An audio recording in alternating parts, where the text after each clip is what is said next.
मंडळी, आज मी बनवत आहे मसाला बोंबीलची भाजी. तर काय करायचं, इथे अर्धा पाव बोंबील घेतले मी, त्याचे तुकडे करून घेतले आणि ते पाण्यात स्वच्छ धुवून घेतले. त्याच्यानंतर मी गॅसवर कढई ठेवली, तेल ठेवलं आणि बोंबीलचे डोके आधी तळून घेतले. त्यानंतर सगळे बोंबील असे तळून घ्यायचे मस्त कुरकुरीत आणि काढून घ्यायचे.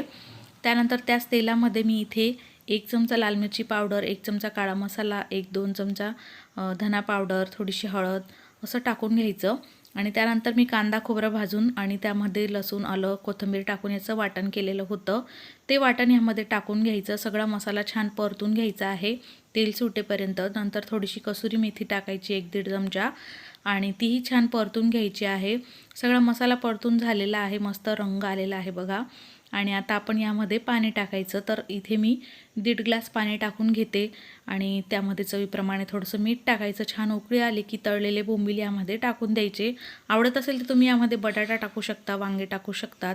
आता इथे आपण झाकण ठेवून सुरुवातीला 10 मिनटं शिजून घ्यायची. नंतर आपण झाकण काढून चेक करायचं. तर बोंबील शिजेपर्यंत आपल्याला ही भाजी शिजवायची आहे. तर थोडं शिजलेलं नव्हतं, पुन्हा झाकण ठेवून मी बोंबील छान शिजून घेतले. वरून बारीक कापलेली कोथिंबीर टाकली आणि मस्त अशी मसाला बोंबीलची भाजी आपली तयार आहे चमचमीत. चला मग खाऊन